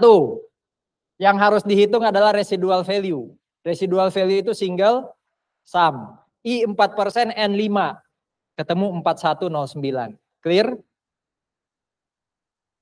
Di di timeline itu 4109 di angka berapa? 0, 1, 2, 3, 4, 5. Dia ada di mana? 4109 ini dari 0 sampai 5 dia ada di mana? 0. Kalau 5.000 kan di sini ya? Ini kan? Berarti present value, residual value yang 4109 itu ada di sini. Padahal tadi menurut soal, kalau aset ini dijual di pasar, dia dapat duit berapa? Si lessor kalau dia jual di pasar dapat duit 100. Berarti kan minimal kalau dia pengen dapat duit dari lesi, dia harus dapat 100 kan? Kan dia jual di pasar lebih enak 100. Ini kalau dia mau sewain, saya harus dapat 100 dari transaksi sewa ini. Nah sekarang dia udah dapat berapa? 4109, ya kan? Betul? Dia pengen di sini dia dapat duit 100.000. Kan fair value itu kan berarti di titik ini. Dia sudah dapat 4109. Berarti yang dia mau tagih lagi dari lesi adalah sisanya kan? Berapa tuh? 100 kurang 4109 berapa tuh? 95 890. 95 tambah 4 kan 100 ya? Betul? Nah rumusnya present value itu kan kayak gini nih. Present value sama dengan present value AD ya. Present value AD sama dengan R dikali faktor. Ya, dikali faktor. Ini udah ketahuan nggak berapa present value AD-nya? Dari hitungan kita udah ketahuan nggak present value annuity due-nya berapa, ketahuan nggak? Berapa? Dari hitungan kita di layar dan juga di sini, ketahuan nggak berapa present value annuity due? Kalau 4109 itu bukan annuity due, itu apa? Itu kan single sum. Berapa present value annuity due? 95, ya kan? F-nya kan udah diketahui ya, lihat tabel 4. Berapa angkanya di situ? 4,62990. Justru yang mau kita cari apa? Berarti kalau pakai matematika dasar, R sama dengan 95 dibagi, ketemu berapa itu? Ketemu berapa itu? Sama kayak ilustrasi 1 kan? Jadi di sini 2711. Dari situlah dasarnya atau sejarahnya ketemu 2711. Baru dibuatin soal ilustrasi 1. Lesi, kamu bayar 2711. Kapitalisasi atau enggak? Oh, dia hitung ilustrasi 1 sampai 4 tadi. Sampai di 2711 ada pertanyaan.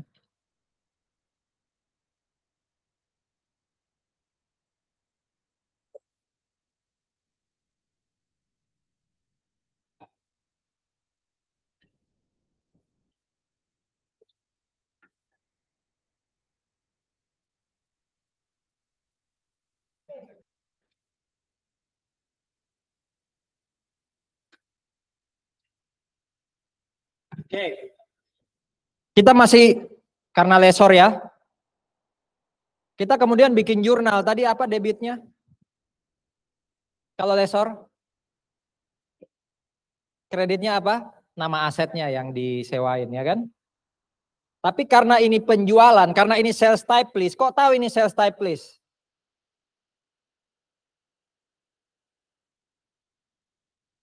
Fair value berapa di ilustrasi 5?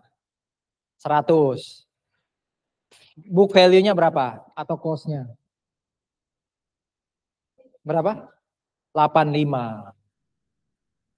Kamu itu jawab itu dari mana dapat 95? Padahal saya cuma bilang di soal ada loh, itu loh. 85 tuh, ya kan? Berarti ini sales type list. Kalau sales type list berarti kita kayak jual inventory. Apa tadi prinsipnya? Ada list receivable dan ada aset yang kita kredit. Asetnya di sini kan inventory, berarti inventorinya dikredit. Tapi inventory yang dikredit ya sama dengan cost-nya. Cost-nya tadi berapa? 85. Kalau ini bukan sales type list, berarti jurnalnya list receivable to equipment ya 100. Ya, sama dengan present value-nya. Clear ya? Jadi yang kita pelajari sekarang itu sales type list. Kok bisa sales type list? Karena fair value yang 100 itu tuh, 100 itu beda dengan cost. Ya, beda dengan cost. Mana tadi? Tuh, cost-nya 85. Ya. Lalu cepat.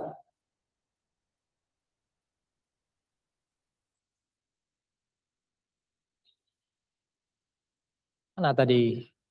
85, 85. Nah itu cost-nya 85 tuh. Padahal fair value-nya 100.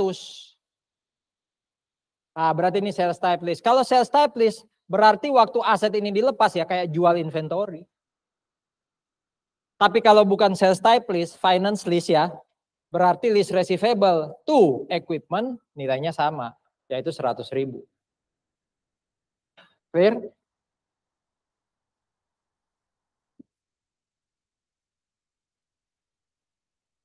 Buat tabel juga iya. Ingat-ingat, dicatat tabelnya lesor selalu kayak gini. Tabelnya lesor selalu kayak gini, yaitu di baris paling bawah ada residual value. Mau dia guaranteed atau unguaranteed. Jadi bisa jadi ada beda loh antara punya lesi dan lesor tabelnya. Coba Anda lihat ilustrasi 1. Yang di pojok kanan atas dia berapa? 95 tadi. Ini 100. Jadi nggak harus sama. Ya. Kenapa nggak sama present value-nya lessee dengan lessor? Karena yang ilustrasi satu tadi, residual value-nya tidak ikut di present value kan. Kalau ikut dihitung harusnya dapat 100. Iya kan? Ini punya lessor. Ada yang mau ditanyakan? Sama kayak lessee. Kolom A gimana ngitungnya? Dari soal. Kolom B. Kolom B gimana ngitungnya? I kali carrying amount, ya kan? Kalau kolom C, A kurang B. Nah, ini jurnal-jurnalnya nih. Ya. Cash to list receivable. Di akhir tahun ada list receivable to interest revenue. Kalau tadi kan buat lessee apa? Interest expense to list liability.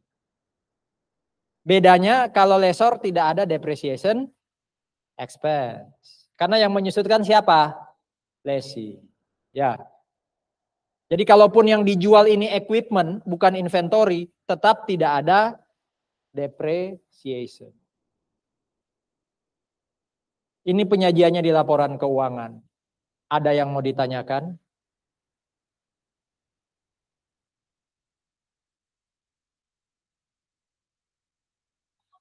Dari mana dapat 61749? Ada nggak di tabel? Ada ya, enak kalau lessor kelihatan di tabel ya kan? Itu yang jadi list receivable yang non current. 3171 dapat dari mana? Oke, itu kan masuk di tabel 3171 ya kan? Jadi kalau sudah ada tabel enak, bikin jurnalnya jadi enak. Ini jurnal-jurnal lainnya. Buat lessor. Jadi dibalik aja logikanya. Kalau tadi interest expense, ini interest revenue. Ya. Yang paling bawah itu jurnal apa? Itu jurnal ketika asetnya balik ke kita. Ya kan? Residual value-nya kan tadi 5.000. Kalau pakai ilustrasi 4, jurnalnya lessor kayak apa? Kan tadi ada ilustrasi 4 kan? Dari sisi lessee kan itu. Kalau lessor gimana jurnalnya? Di sini nggak ada sih. Cash to revenue atau gain. Betul. Berapa? Yakin 5.000. Tergantung soal. Kalau ilustrasi 1 5.000. Kalau ilustrasi berapa tadi? 2 ya. Itu 3.000. Berarti udah tangkap dia logikanya. Kan cash yang dia dapat. Kreditnya apa? Oh kalau si lessee loss berarti saya gain. Saya ini lessor maksudnya. Itu ya. Ada gunanya duduk depannya. Kemarin juga waktu kelas Bu Yeni saya lihat ada yang rajin banget duduk depan ya. Bu Yeni lagi nerangin dia di depan Bu Yeni. Ada kan ya? Itu kenapa? Oh enggak kali ya, tapi kira rajin. Ya memang rajin ya. Unguaranteed residual value. Kalau ini sales type list, ini petunjuknya. Kalau direct finance list nggak usah pusing. Ikut tabel pokoknya. Tapi kalau sales type list, coba lihat. Kalau sifatnya unguaranteed residual value, maka sales revenue dan COGS itu nanti ada hitungan khusus. Ada di belakang nanti kita lihat. Ya. Jadi sales revenue dan COGS itu harus dikurangi dengan present value-nya unguaranteed residual value. 5.000 di present value kan dapat 4.100-an tadi ya. Berarti sales revenue 100 kurangi 4.000-an. Itulah sales revenue kalau unguaranteed. Paham ya? Kalau unguaranteed berarti sales revenue-nya itu tidak sama kayak jurnal tadi loh. Berapa tadi jurnalnya sales revenue? 100 ya. Tapi kalau unguaranteed berarti nanti 100.000 kurangi dengan sales revenue ya. 100.000 kurangi dengan present value-nya residual value. Kalau unguaranteed. Nah kalau kita ingat tadi 5.000 di present value kan dapatnya berapa? 4.100-an kan? Berarti sales revenue-nya adalah sekitar 100.000 kurangi 4.100. COGS-nya berarti bukan 85, tapi 85 kurangi 4.100. Ya, itu yang dimaksud dengan slide ini, ya. Gross profit, ngitungnya gimana sih gross profit? Itu PA itu. Gimana ngitung gross profit, ayo? Sales revenue kurangi COGS. Bukan expense, COGS. Di situ dikatakan, mau unguaranteed atau guaranteed, pasti gross profitnya sama. Nanti kita buktikan. Ilustrasi 6. Apa bedanya dengan ilustrasi 5?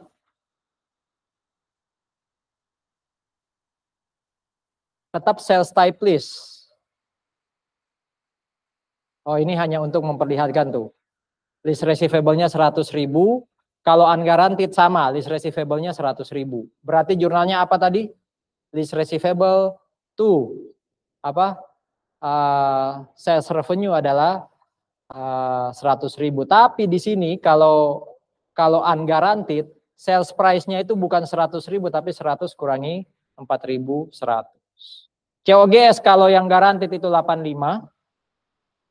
Ini 85 kurangi 4109. Jangan bingung 4109 ya. Itu present value-nya yang 5.000. 5.000 itu apa? Residual value. Tadi sudah dihitung di ilustrasi berapa tadi ya? Yang kita ngitung PV-nya 5.000 tuh. Ya, ada kan tadi ya? Nanti dicari. Gross profit-nya sama, 100 kurang 85, 15. 95 kurang 80 ya 15. Inilah jurnalnya. Coba perhatikan nih. Kalau guaranteed, list receivable to sales revenue sama-sama 100. Kalau unguaranteed, list receivable dan sales revenue beda kan? Betul ya? Tapi jurnalnya tetap balance. Karena COGS-nya lebih kecil dari inventory. Coba diperhatikan jurnalnya, mana yang Anda bingung?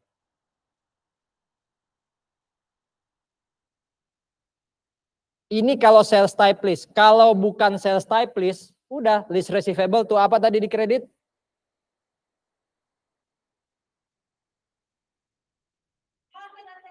Nama asetnya, tergantung nama asetnya. Untung kamu ingat, kalau enggak tak marahin.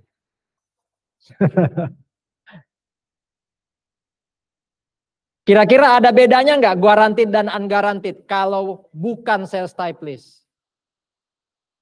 Buat lessor, ada bedanya enggak guaranteed dan unguaranteed kalau bukan sales type list?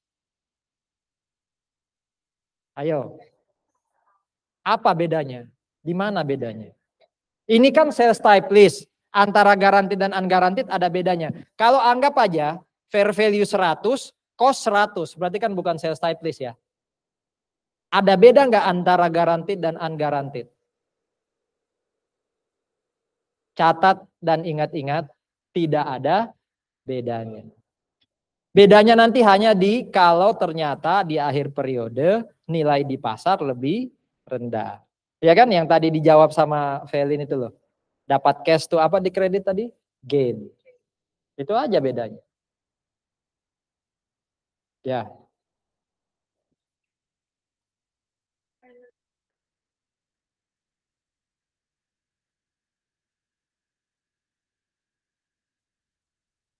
Apalagi nih. Buat lessor, kalau operating list, berarti jurnalnya apa? Ada nggak di sini contoh jurnalnya?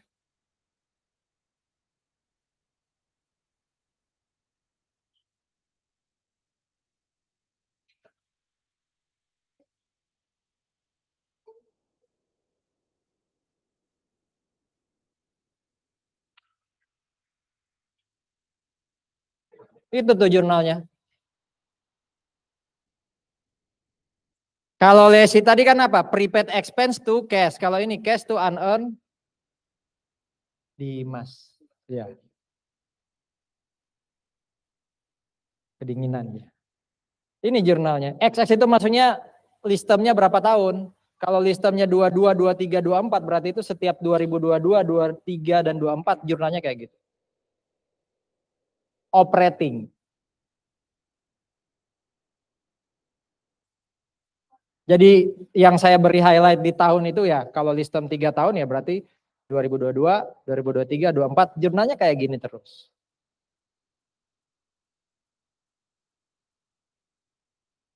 Kalau tadi ilustrasi 1 berapa? 2711. Listem berapa lama? 5. Berarti tiap tahun kayak gini jurnalnya 2711. Ya kan? Ada depresiasi kalau operating, ya kan? Ya enggak? Kalau operating list kan ada depresiasi buat lessor, betul? Betul. Kalau finance list siapa yang depresiasi? Lesi. Kalau operating? Lessor. Berarti lessor akan bikin jurnal depreciation event to accumulated. Selama berapa lama?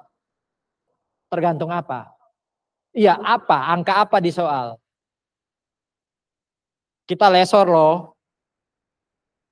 Useful life. Ya, kita useful life. Ya kayak depresiasi biasa. Ya.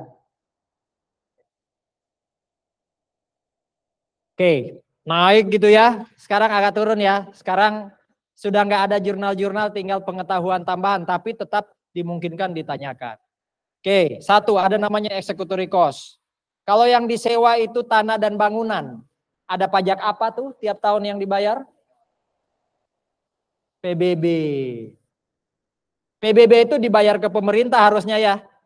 Tapi kalau PBB itu dibayar sama lesi ke lessor, masuk nggak dalam hitungan present value? Kan bisa aja kan?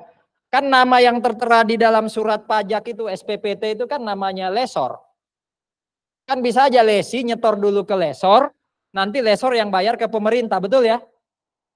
Saya nanya sekarang, kalau PBB atau apapun ya yang dibayar kepada pihak ketiga melalui lessor, itu namanya apa? Executory cost. Jadi executory cost itu sebenarnya biaya untuk pihak lain. Bukan untuk lessor, bukan untuk lesi. Tapi dibayar sama lesi ke lessor. Tidak langsung dibayar ke pihak ketiga. Saya tanya itu makanya tadi. Kalau lesi bayar executory cost ke pihak ketiga tapi melalui lessor, masuk di PV enggak? Kenapa? Kan pihak ketiga. Mau dia bayar langsung ke pihak ketiga atau melalui lessor, tidak masuk dalam penghitungan present value. Tapi kan cash yang dikredit tetap masuk ya. Nambah executory cost itu nambah cash. Ya. Jadi umumnya itu tidak tidak masuk, ya. Tapi kalau lessor bilang itu wajib dibayar, itu yang ke tengah ya. Itu wajib dibayar. Kan kadang-kala ada pilihan ya. Wis kamu langsung bayar ke pemerintah atau kamu bisa lewat saya. Nah, kalau itu yang terjadi berarti yang 3 harus masuk. Intinya gini, kalau langsung ke pihak ketiga itu expense biasa. Tapi kalau melalui lessor tergantung informasi soal. Wajib enggak itu? Kalau wajib berarti masuk list payment, berarti harus di present value-kan. Itu jadi list liability buat lesi. Oke? Yang lain list prepayment. List prepayment itu maksudnya biaya sewa tapi dibayar lebih awal, bukan yang 2711, bukan list payment ya. Kayak bayar sewa di depan, entah itu biaya administrasi atau apapun lah. Dan bukan executory cost.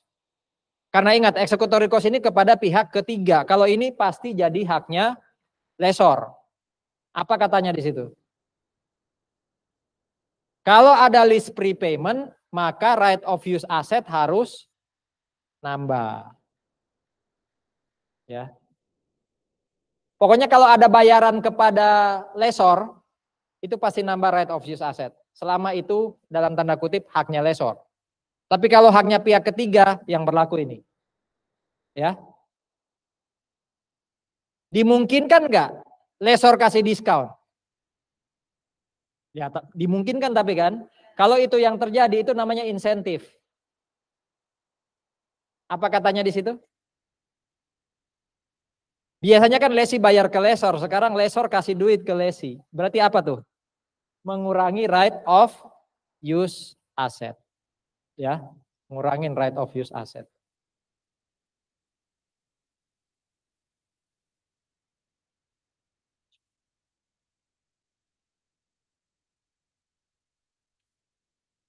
Apalagi direct cost. Ya.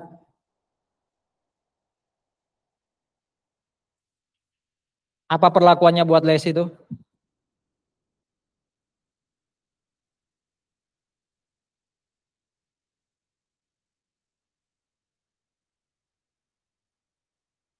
Jadi ada cost tapi nggak masuk di perjanjian.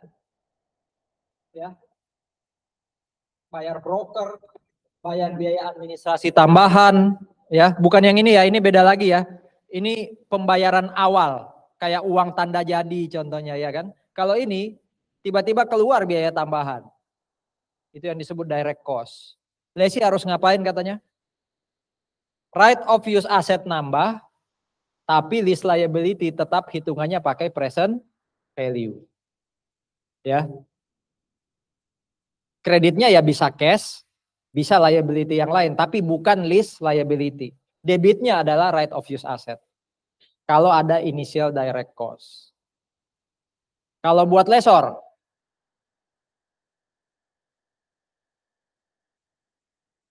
semua jadi expense ya. Kalau finance lease itu jadi expense, kalau operating lease itu expense tapi lewat amortisasi. Ini rangkumannya. Ya, ini rangkumannya untuk direct cost. Ya. Udah ini tinggal penyajian dan pengungkapan. Hal yang perlu juga diperhatikan ini. Lumayan kalau satu pertanyaan di UTS. Masing-masing ketua kelas silakan bikin QR. Jadi ketua kelas A1 berarti kelas Pak Arya siapa ya? Bawa laptop kan? Pakai tanda tangan. Oke, Pak Arya terlalu konvensional ya. Terus zaman digital. Berarti kelas yang A2 itu nanti dengan Sharon B1. Yang di apa? Yang di Landmark Sharon, yang di A2 Faith.